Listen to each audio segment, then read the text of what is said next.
As we jump in to kind of thinking about how we're going to best use TXA, which is also known as tranexamic acid, um, we have to kind of first understand what it is.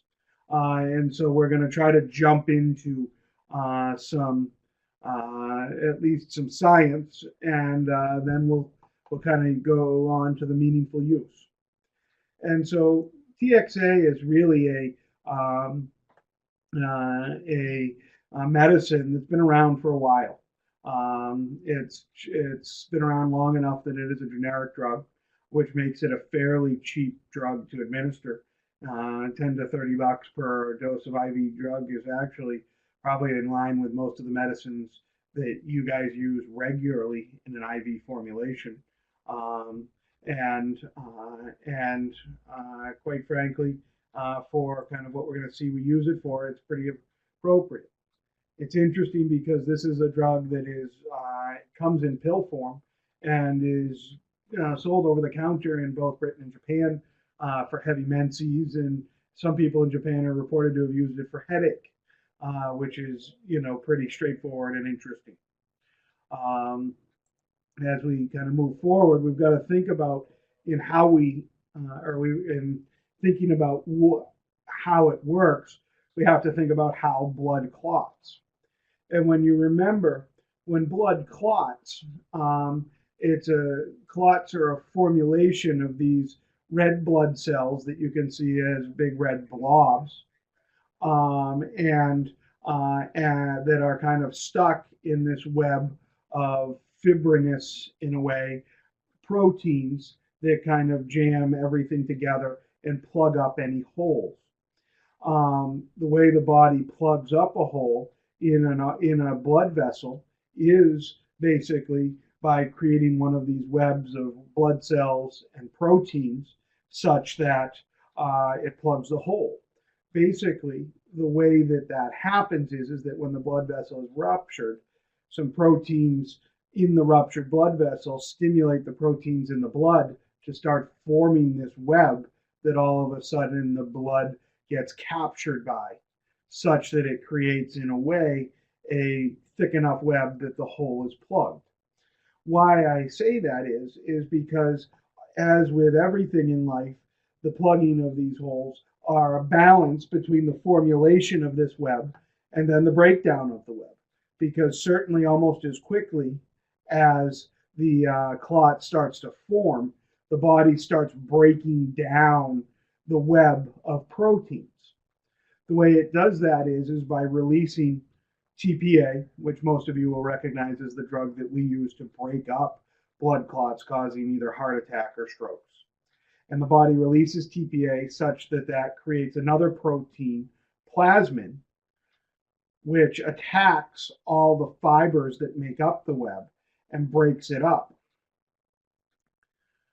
TXA ultimately prevents the creation of plasmin, such that TXA prevents the breakdown of blood clots to allow them to stay longer and plug up holes more effectively because they're not almost immediately being broken down. So that ultimately, it's interesting, this drug is not a drug that we use in trauma because it promotes clotting of blood.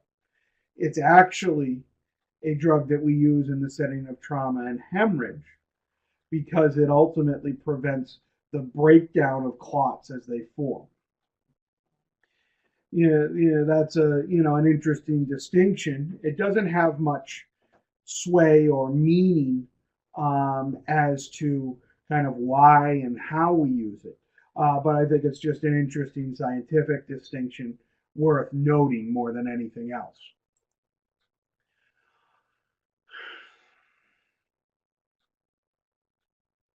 As far as things go, this was a drug that was been around for a while.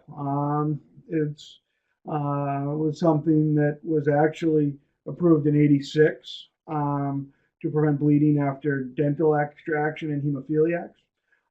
And in 2009, actually, the FDA approved an oral formulation for heavy menses, with some other uses listed by the FDA as off-label.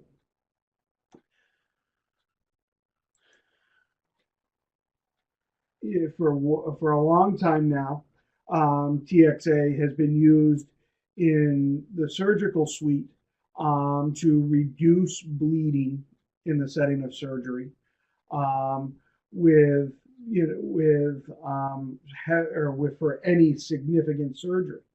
The amount TXA is used probably most commonly right now in the setting of cardiac surgery, as well as in the setting of actually hip replacement and joint replacement surgeries for for basically preventing the need for or reducing the need for blood transfusion to replete blood losses. Or and as you can see, based upon these data, there are multiple RCTs stand for randomized controlled trials, which are really the gold standard in proving a medication's worth.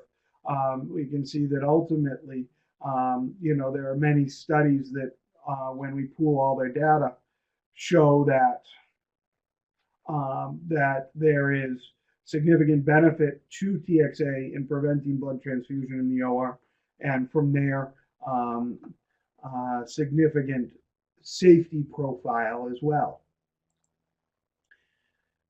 Ultimately, most of these studies show that side effects are pretty rare. As we can see, hypotension can result from rapid IV pushing, and from there, seizures are possible in the setting of large doses used during cardiac surgery. That being said, with pooling the data from multiple randomized controlled trials in the setting of the OR, there is really no risk in this medicine truly promoting blood clot formation. As you can imagine, if you think about a drug that prevents blood clots from being broken down, could theoretically be potentially dangerous when we use it, in that it could significantly lead to the development of bad blood clots, like deep vein thrombosis in the lower extremities, or pulmonary embolisms, or both. So that many of the people talking and speaking against the use of this drug have used this as a reason.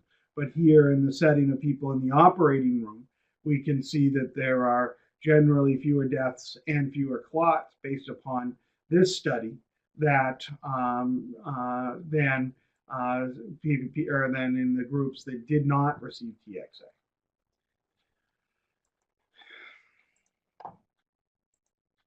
So ultimately, we've kind of proved, the studies have shown that TXA is pretty safe in the use of, or for use in the operating room, as well as, pretty effective for use in the operating room in preventing or reducing a need for transfusion.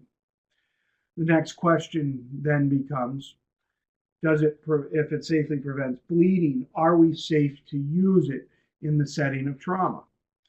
A lot of the good data that actually comes to prove this comes out of a study called the CRASH-2 trial, which is actually a study performed or came out in 2010 that pooled quite a bit of randomized controlled data together to show some effects.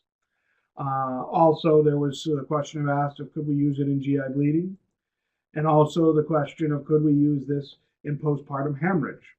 The interesting thing is that this was a drug that was developed by an OB/GYN doctor looking to reduce postpartum hemorrhage deaths.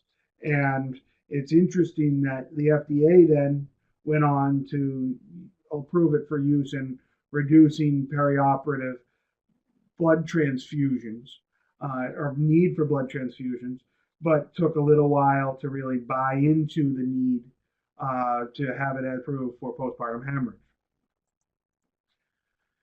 When we look at the evidence really for use in trauma, we have the randomized controlled trial, and we have observational studies from U.S. military use in Afghanistan. I want to mention that one of the reasons we're going to talk about later on that these, one of the reasons we're going to talk about later on that we don't tend to use this in pediatric patients yet is that you can see that from these list of trials, the gold standard for trials, the randomized controlled trials, really only looked at its use in adults. The use of it in pediatric population really has only come out of what we call observational studies, which are studies in which the drug was used, and then we go back and look at what the outcomes were. The problem with those types of studies is that it's difficult to compare patients that got TXA or got the treatment against people that didn't, because they're not truly randomized and there's a lot of confounding factors. And so that's really why we are yet to use it in the pediatric population. CRASH 2, as I mentioned, was a randomized control study where basically they compared patients that received TXA to similar patients that did not receive TXA. And actually, the providers who were treating the patient did not know which drug they were getting. That is what makes this really a gold standard type study. And actually, it was a trial that looked at 20,000 plus patients. 15% died. And TXA really was found to provide a 1.5% better survival without any added adverse effects. Anytime we look at science, we always look at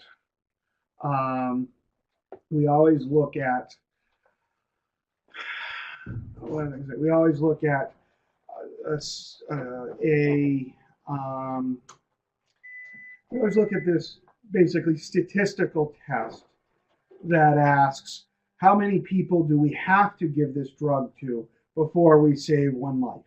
That is the NNT, or the number needed to treat. From this gold standard trial, the number needed to treat was actually 67, meaning we had to give this to 67 people with significant hemorrhage in the setting of trauma to save one life. When we looked at it as far as for those patients that got TXA within the first hour, the number needed to treat to save one life, if given in the first hour, meaning potentially in the field, reduced to 48. Interestingly enough, as we looked from there, the people that were sicker at onset, meaning the patients that were severely hypotensive with a blood pressure less than 75, TXA decreased the mortality significantly and reduced that number needed to treat to 22. What that really means is this study showed that for those sickest trauma patients with severe hypotension that were given if they were given TXA, they had a significant reduction in mortality. And in doing so, there was even more of a reduction in mortality when it was given in the first hour after injury. That's ultimately why we're here today, because this does improve survival of severe hemorrhage patients in the setting of trauma. Again, the patients that had the most improvement, we still need to give it to 22 patients that are severely hypotensive before it has the potential of saving one life.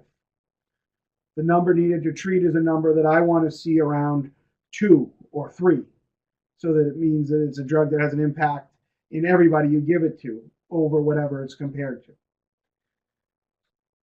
This means that the survival conferred, or the survival benefit that TXA gives to the patients that are severely hypotensive that you give it to, is meaningful, but not overwhelming.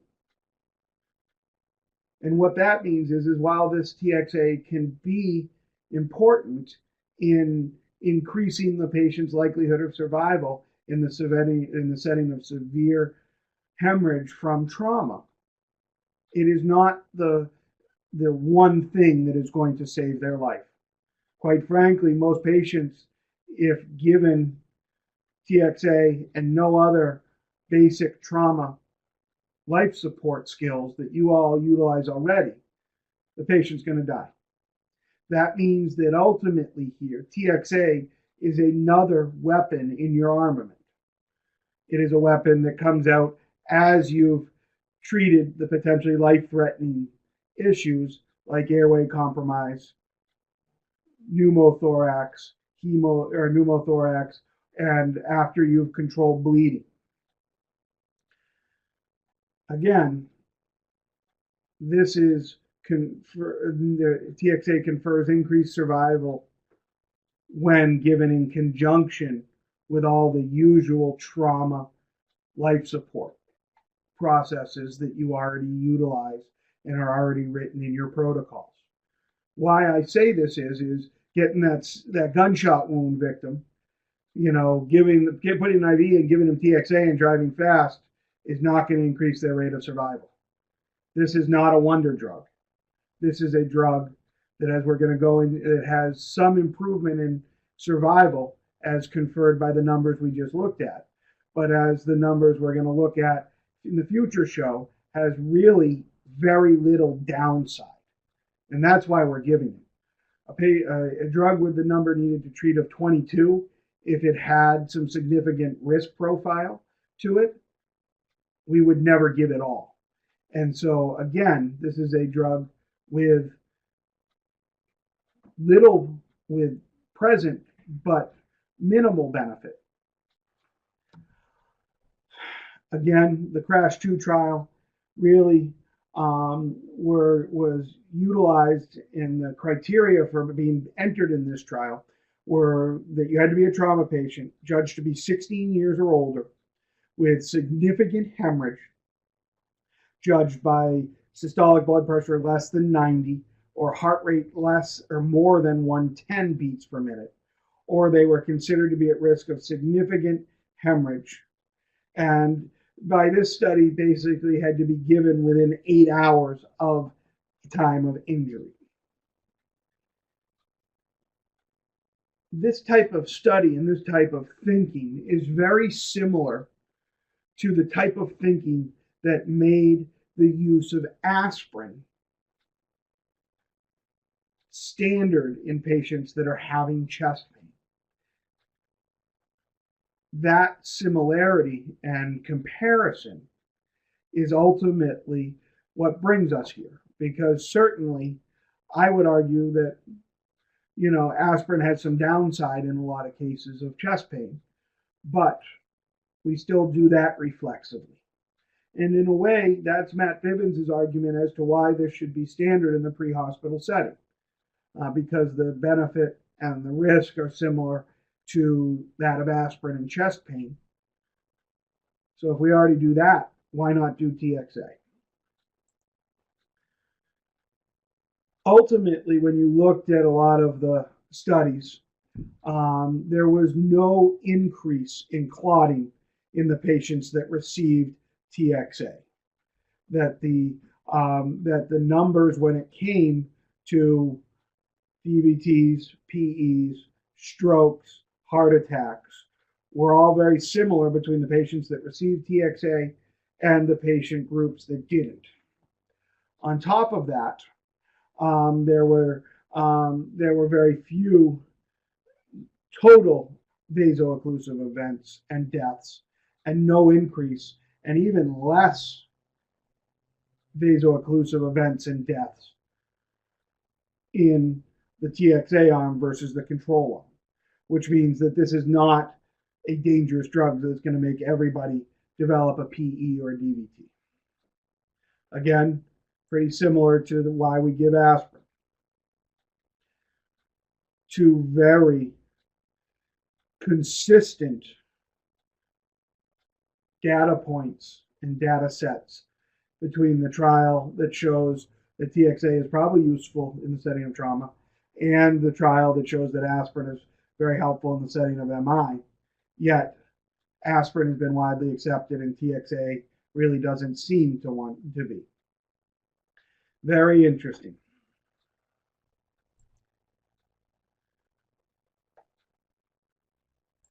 Ultimately, the U.S. military data, which were again observational studies, showed that TXA use was associated with better survival, even though in those observational studies, TXA was really reserved for the patients that were sicker at onset. And in patients with massive hemorrhage, was found to provide a 7-fold better survival. Similarly, in a larger study published a few years later, there was better survival in patients that received TXA and cryoprecipitate together, which is still a data set that probably won't mean anything for you guys, but just an interesting study.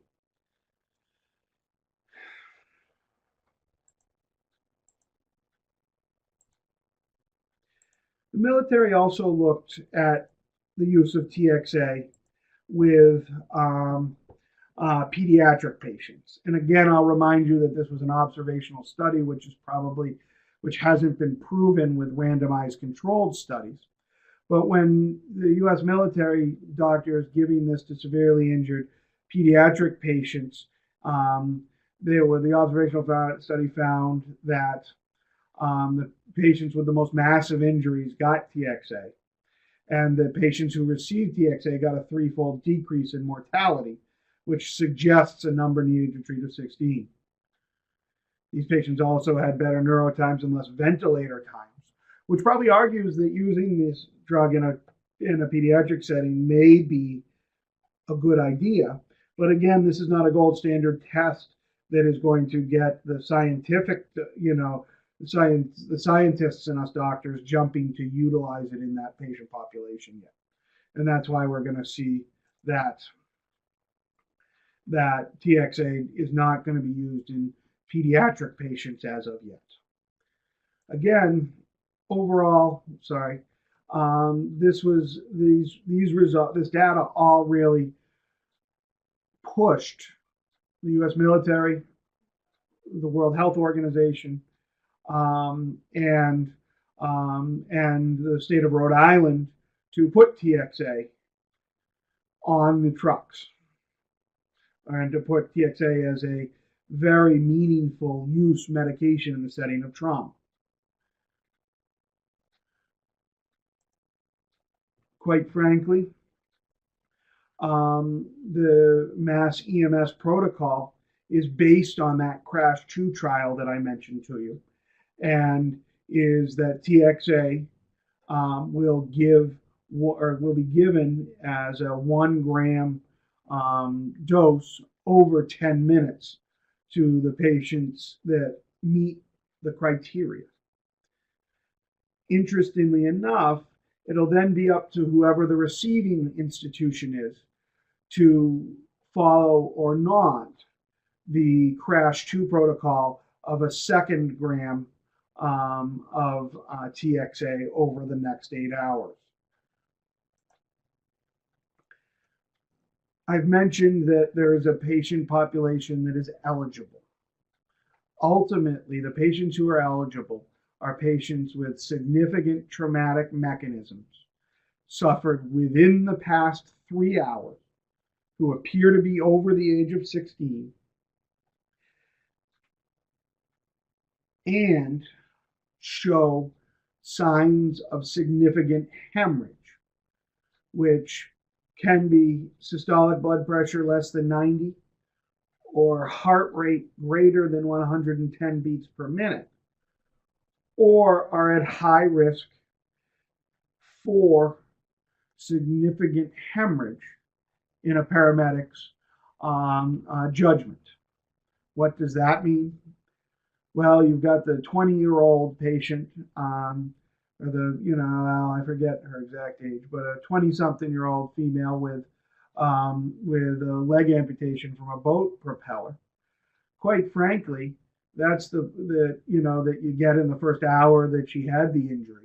That's that even if her vital signs are just a little bit tachycardic with a normal blood pressure, quite frankly, we know that's a patient that had significant blood loss and has significant hemorrhage, probably even before she gets to the EMS providers, such that there would be benefit to TXA. I would argue that the paramedic's discretion and judgment clause should be saved for those mechanisms of injury that are horrifically severe, and not necessarily for the mechanism of injury that looks somewhat bad. I would stick largely to the vital signs, specifically heart rate, and from there use the discretion part of this as saved for the severely horrific type injuries. Gunshot wound to the abdomen, gunshot wound, to the chest, things like that. Pregnant trauma patients are eligible. Trauma patients on blood thinners are eligible. The people that are not eligible are the patients that have the isolated head trauma and the PD patients less than age of 15. As far as things go, you've got that patient that looks to be 16 or over, or you've got a patient with multi-trauma. Really looking more at at potentially using it, as long as you don't have any way to find out the patient age, certainly it's okay for use in the patients with polytrauma that also have head injuries, but the patients that have just isolated head injuries, you need to stay away from using TXA in those cases. Ultimately, the last addition to that is that do not give TXA in patients that injuries are more than 3 hours old. This is a really strict contraindication to the use of TXA, mainly because data shows that patients that get TXA beyond the 3-hour mark do worse. Again, the criteria to get TPA is that you're over the age of 16 with significant evidence to suggest heavy hemorrhagic bleeding, specifically blood pressure less than 90 or heart rate greater than 110, or you have a significant suspicion for significant hemorrhage that you just haven't seen changes in vital signs yet for, and the patient's injuries are less than 3 hours old.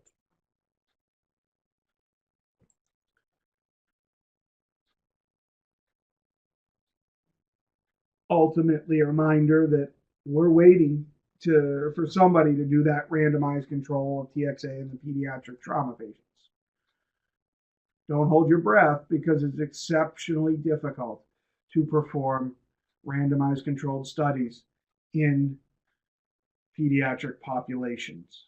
So I'm hopeful that we'll see it. I'm not sure we will.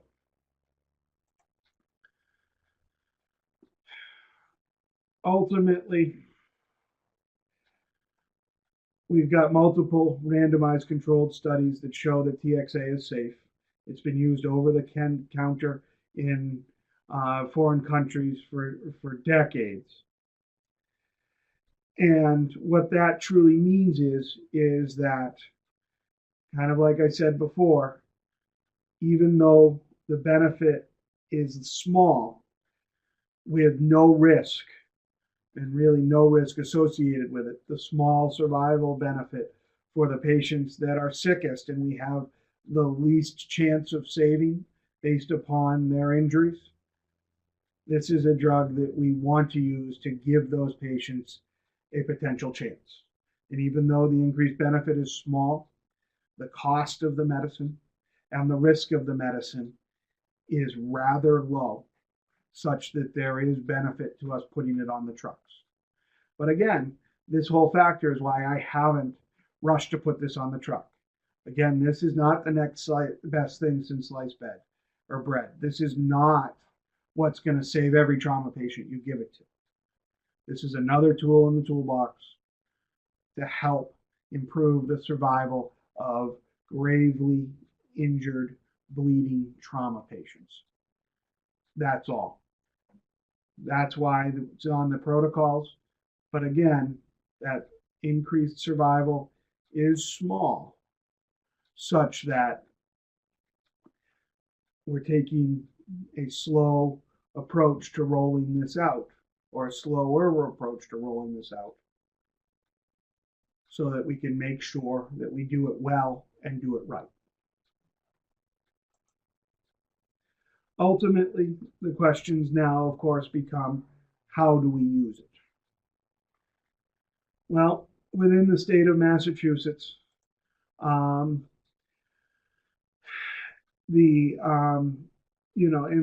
the setting of things, we want to be able to put TXA in the hands of the people that can give it the quickest, such that we can do everything we can to use it to improve survival. That is why my guess is that TXA will be given 2 to 3 times more in the next year than it's been given on Cape Cod in the last 3. Why is that? It's because we're putting it into the hands of you guys who have the opportunity to give it as close to the traumatic event as possible. And we'll have it on the forefront of your minds for those patients with severe traumatic bleeding. Quite frankly, as I was investigating whether we wanted to institute this medical director's option for TXA, when I brought this to many of my partners, there were still a decent percentage of people who asked me, well, what's TXA? While that percentage was small, it was not negligible. And so as we roll this out and better educate, I think it's going to push us to provide better trauma care to those severely injured patients here on Cape Cod. Ultimately, again, those patients that are at risk of the most severe trauma, they benefit from getting it as close to an hour from their injury as possible, or less than an hour from their injury as possible, such that, again, you come up again on that patient that is severely injured, ABCs, get your IV access because you may want to give a little fluid. Beyond that, TXA is a drug that you want to probably be instituting fairly quickly up front if they have those vital sign abnormalities such as hypotension or significant tachycardia, or these trauma patients are at severe risk for hemorrhage based upon their mechanism of injury. If you think about it, ultimately, if we give it to patients that are at high risk for significant hemorrhage, and we treat it early, we seem to reduce the risk of bleeding to death by about 1/3. So if you have a 30% chance of bleeding to death, TXA takes that down to 20% chance of bleeding to death. If you have a 3% chance of bleeding to death, TXA takes it down to 2%. Again, for those sickest patients, TXA makes the largest difference. And that's why for that patient that's rather stable hemodynamically, that has a questionable mechanism, you don't have to jump to give it. But this is going to have potentially the largest benefit in those patients that show signs of severe hemorrhage up front or severe potential for hemorrhage up front. And it's going to have more effect the earlier it's given. That's why you guys are getting it. And that's why we're talking about this. I've talked for a while. Um, I think I have probably one more slide. Um, where are we with this? How are people doing? Anybody have any questions or comments?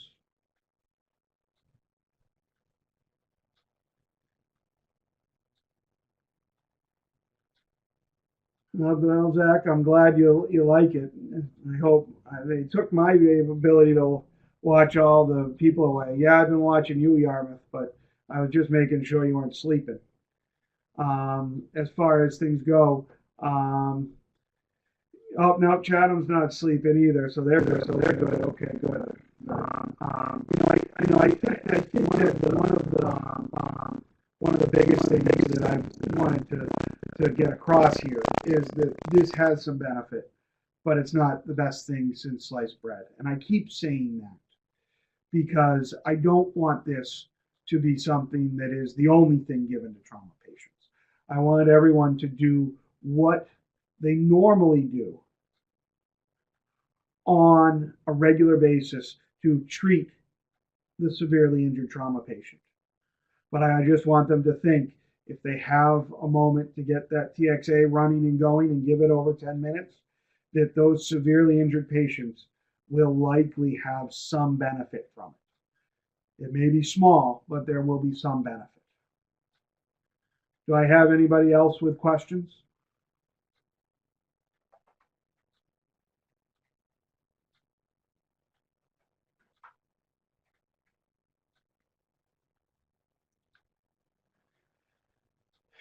As as far as other things go, um, I think Brian's asking, will this all be available from CCH?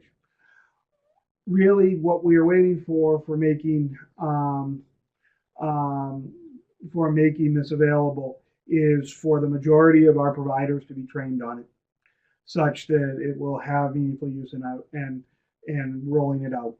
And the other thing that we're waiting for before CCH and Falmouth Hospital start dispensing this drug is for them to have adequate stocks, and they are certainly putting it there.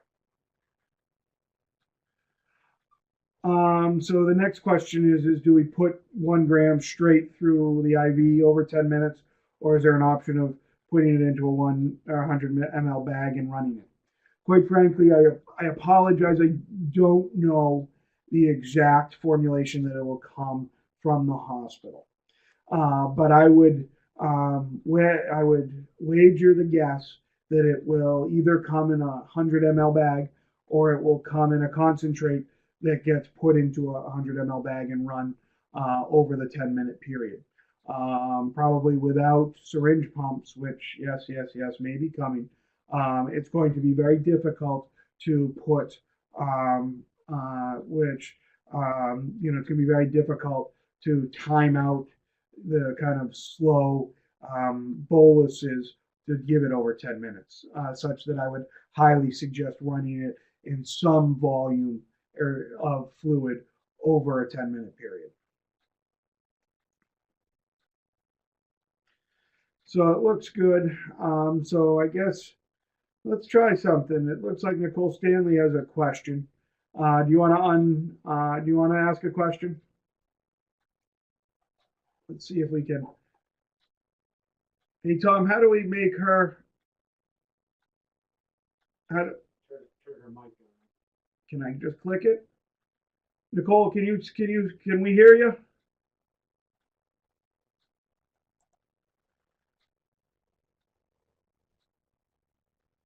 Well, Nicole, if you could turn your mic on and want to ask a question, go ahead.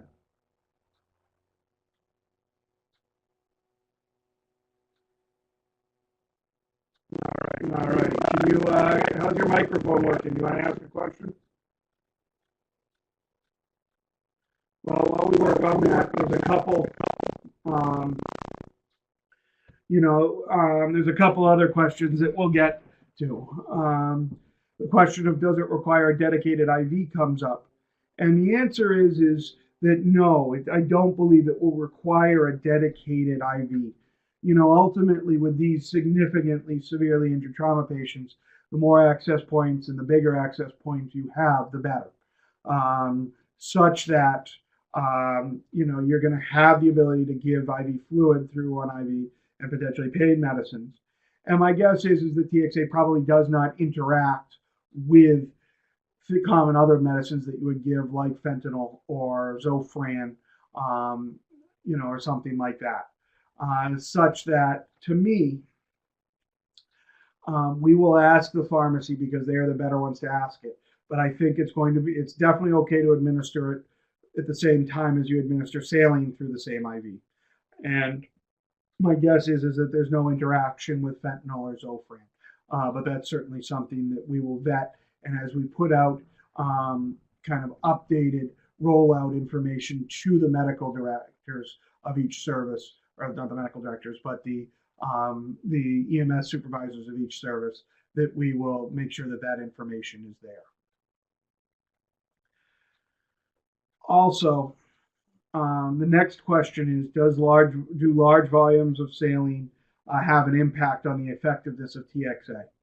Quite frankly, I think the same way that large volumes of saline dilute the effectiveness of the clotting proteins in the blood, the same effect will be had on the effectiveness of TXA, such that for multiple reasons, we don't want to be giving a lot of saline to patients that have severe trauma. That being said, again, we should use saline judiciously to try to keep that goal blood pressure of about 90 systolic if they are less than that. But it should be enough saline to get them there, and then monitor for any further drops.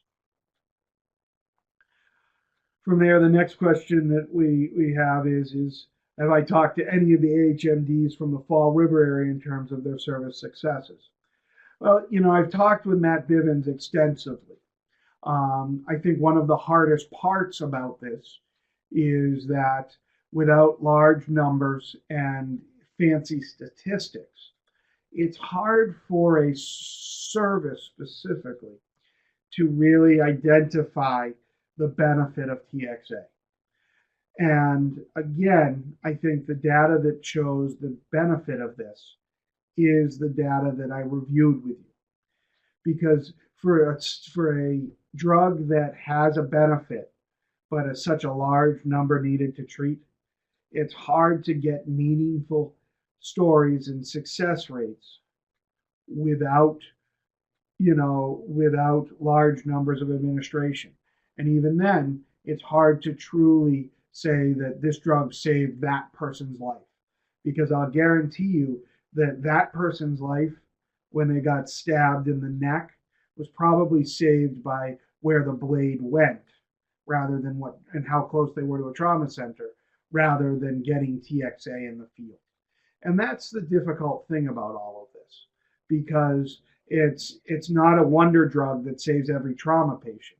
It again is a drug that has benefit in potentially saving the life of 1 in every 44 patients it's given to. And if it's given to a really, really, really sick trauma patient with lots of bleeding, it may save 1 in every 22 lives. And so there's really hard to confer anecdotal stories from the Fall River area. As far as next question comes, does TXA affect DIC? Well, DIC is what we call disseminated intravascular coagulation. And basically that is something that happens, and a process that happens in a patient's bloodstream. As they get sicker, patient's blood clotting basically goes haywire, such that they develop clots in small blood vessels everywhere, such that they chew up all their platelets and have lots of bad things happen as a result of all of that. And quite frankly, I have not read or seen any true studies that look at the effects of TXA on DIC. But what I can tell you is that nowhere in the data that I reviewed with you was there mention of large percentages of patients in all of these trials dying because of DIC. And that's ultimately probably the only answer I can give you right From there, the next question is, does TXA interact with with patients on blood thinners? And ultimately, the answer to that is no. That blood thinners prevent the formulation of blood clots. TXA ultimately prevents the eating away of blood clots or the removal of blood clots. So it's really working in two different avenues and not causing any severe problem and interaction in patients that are on blood clots or that are on blood thinning medicines. Sorry for that misstep. It's been a long week.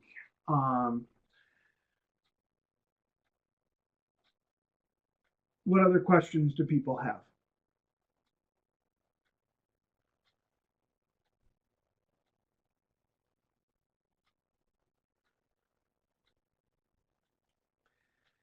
As far as things go, just to kind of reiterate,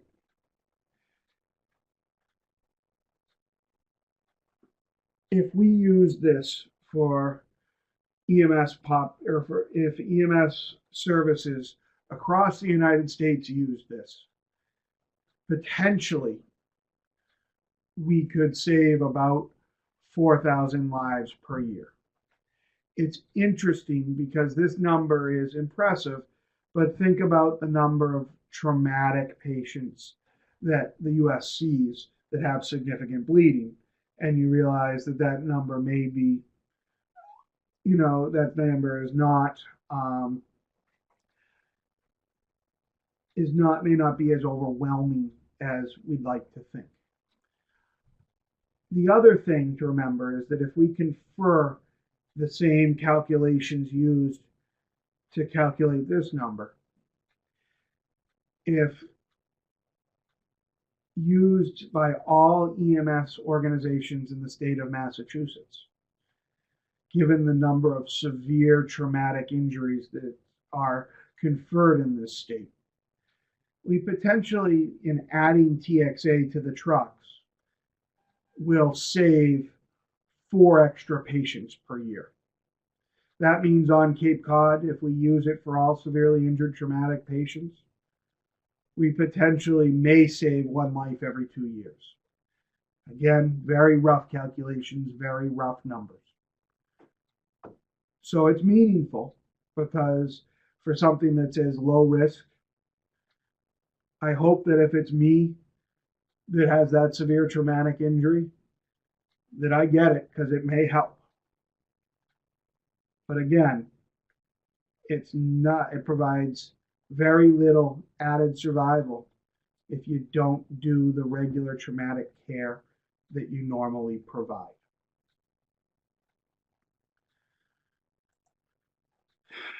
So, ultimately, the newest protocol states that this is a drug that will be given to patients with blunt or penetrating trauma that are perceived to be over the age of 16 and that have significant evidence of substantial hemorrhage, meaning vital sign abnormalities such as blood pressure less than 90 or heart rate greater than 110, or judged to be at high risk for significant hemorrhage. And by protocol, it will be given as 1 gram IV over 10 minutes. And it can only be given if the injury happened less than 3 hours prior. And again, it's something that, I think is a good thing for this region, and something that will help save lives, albeit probably not an overwhelming number. So, please, if you have any more questions, please write them out. We have a few more minutes. I want to address the next question, which was what anticoagulants render TXA ineffective. And really, there is no anticoagulants that would render TXA ineffective. Again, all of the well, no, give me a minute.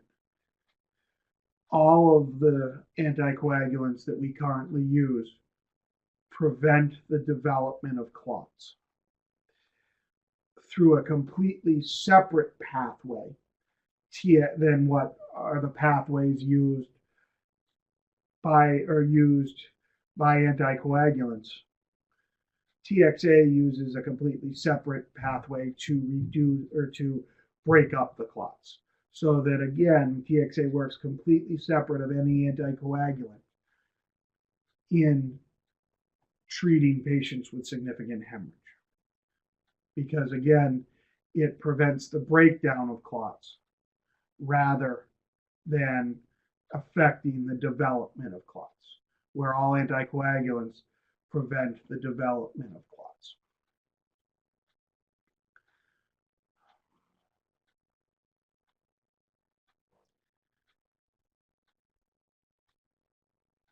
Again, I want to remind everybody that earlier today we had to cancel M&M rounds, so that for those of you that are watching this that needed one additional rounds prior to April 1st, that this will count.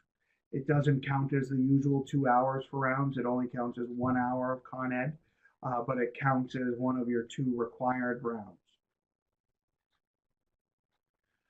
So the next question is should TXA be administered to a patient that suffered a recent traumatic arrest? Quite frankly, if you have a patient that receives a traumatic arrest, if you are lucky enough to get ROSC, to me, if the injury has been less than 3 hours old, TXA should be a consideration, especially if the reason for cardiac arrest was acute blood loss. I will be very honest. If you in the field have a traumatic arrest patient, if you're lucky enough to get ROSC, my guess is it's probably not a cardiac arrest that happened because of acute blood loss.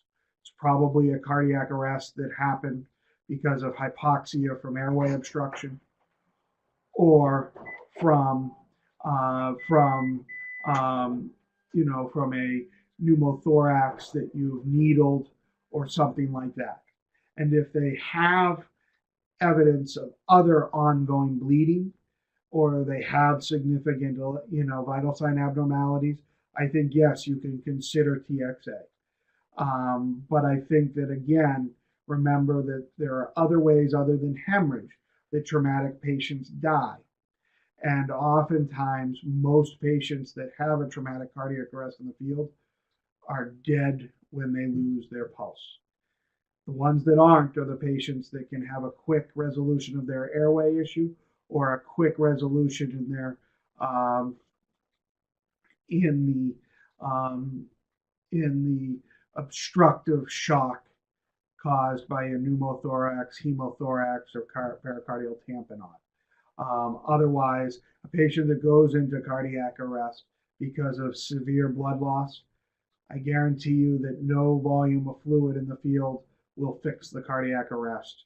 And that unless they code in the hospital and we're able to pump multiple units of blood into them with a rapid infuser, their likelihood of gaining ROSC is exceptionally small. So again, in the setting of traumatic cardiac arrest, I think that TXA's function is, if you do get ROSC, consider it, but consider what the cause of their cardiac arrest is and what other injuries they may have prior to using the TXA.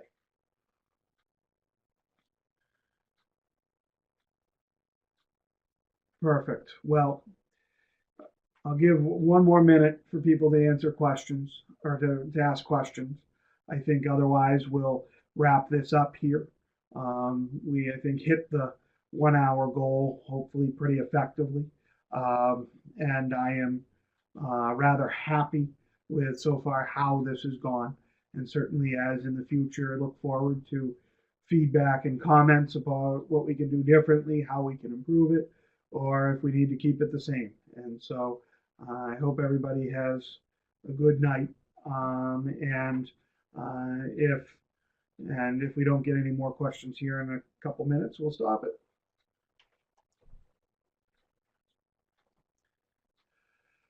One other thing that they've asked me to announce has been that the canceled Falmouth M&M rounds have been rescheduled for March 23rd at 10 a.m.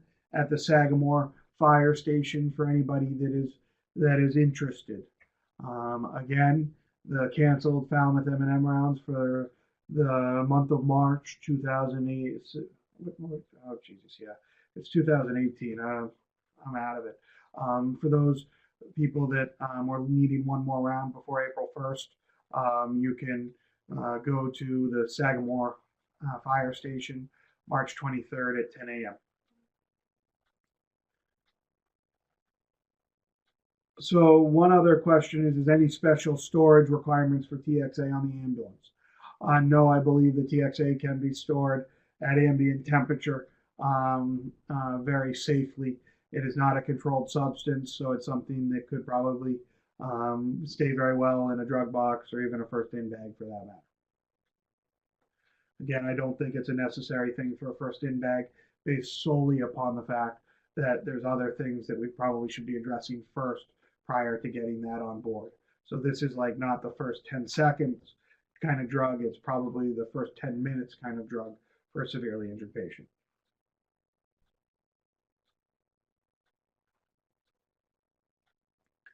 And so for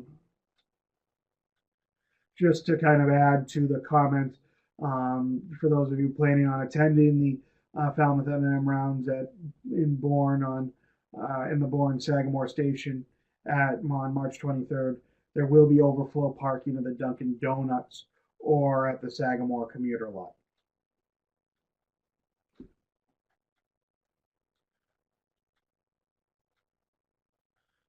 Perfect. Well, as far as things go, why don't we wrap up for now? But I look forward to seeing everyone in the future.